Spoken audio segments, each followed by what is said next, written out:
Channel சார்பாக அபிராமி அந்த அதிபதிக்கு வரவேற்பதற்கு நம்முடைய சேனலை தொடர்ந்து சப்ஸ்கிரைப் செய்து பார்த்து வருகிற நண்பர்களுக்கு எல்லோருக்கும் நன்றிகள்.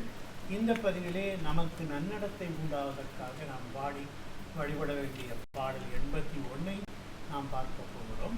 அன்னையின் தன்னழி என்று இதற்கு தலைப்பிடப்பட்டிருக்கிறது. கடந்த பாடல் ஆரணங்கே என்று முடிந்ததால் இந்த பாடலை அணங்கே அணங்குகள் நின் பரிவாரங்கள் ஆகையினால் வணங்கேன் ஒருவரை வாழ்த்துகிறேன் நெஞ்சில் வஞ்சகரோடு இணங்கேன் எனது உனது என்றிருப்பார் சிலர் யாவரோடும் பிணங்கேன் அறிவொன்றுலேன் என்கண் நீ வைத்த பேரழியே என்பது இந்த பாடல். இப்படி இதை யாராவது இப்படி பிரித்து சொல்லாவிட்டால் எல்லோருக்கும் எழுதி தெரியாது. ஆகவே அனைவரும் பாடி பயன்பெறுவதற்காக பாடுகின்ற வகையிலே எளிய தமிழிலே நாம் இங்கே தந்திருக்கிறோம். அதை நாம் பாடி மகிழலாம். அணங்கே அணங்குகளின் பரிவாரங்கள் ஆகையினால் வணங்கேன் ஒருவரை வாழ்த்துகிறேன் நெஞ்சில் வஞ்சகரோடு இணங்கேன் எனது உனது என்றிருப்பார் சிலர் யாவரோடும் பிணங்கேன் அறிவு ஒன்றிலேன் எங்கள் நீ வைத்த பேரழியே. பேரழி என்றால் பெருங்கருணை என்று ஒரு பொருள் உண்டு.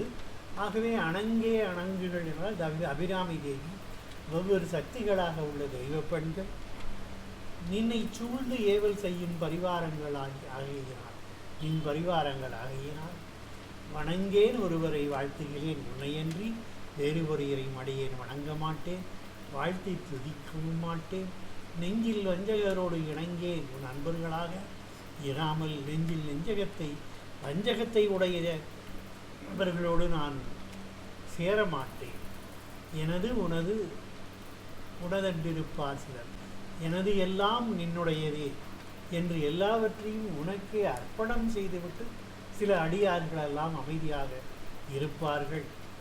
யாவரோடும் பிணங்கேன் அப்படி எல்லோரோடும் மாறுபடாமல் அவரிடம் பிணக்கு கொள்ளாமல் மாறுபடாமல் உறவு கொண்டிருப்பேன்.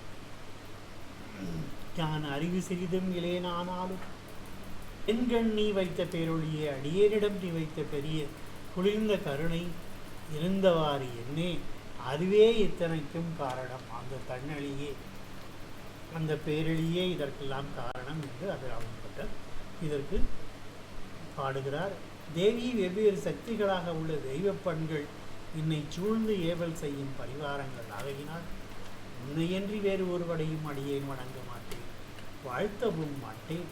உன் அன்பர்களாக இல்லாமல் நெஞ்சிலே வஞ்சகத்தை உடையவர்களோடெல்லாம் நான் கூட்டு சேர மாட்டேன்.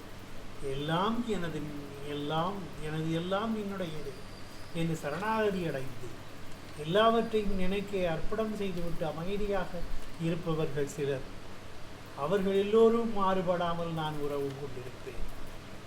யான் சிறிதும் அறிவிலேன் ஆனாலும் அடியேனிடம் நீ வைத்த பெரிய குளிர்ந்த கருணை இருந்தவாறு என்னே என்று வியந்து அதுவே இத்தனைக்கும் காரணம் என்று சமர்ப்பிக்கிறார் அபிராமப்பட்டர்.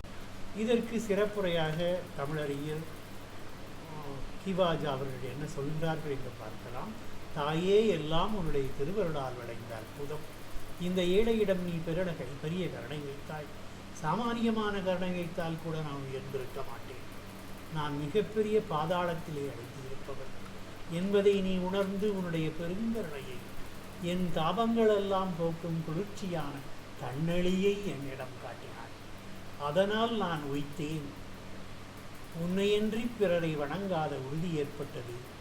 வஞ்சகரோடு இணங்காமல் இருக்கவும் அனுபூதிமான்களோடு பிணங்காமல் இருக்கவும் நீயே என்னை இயக்கினாய்.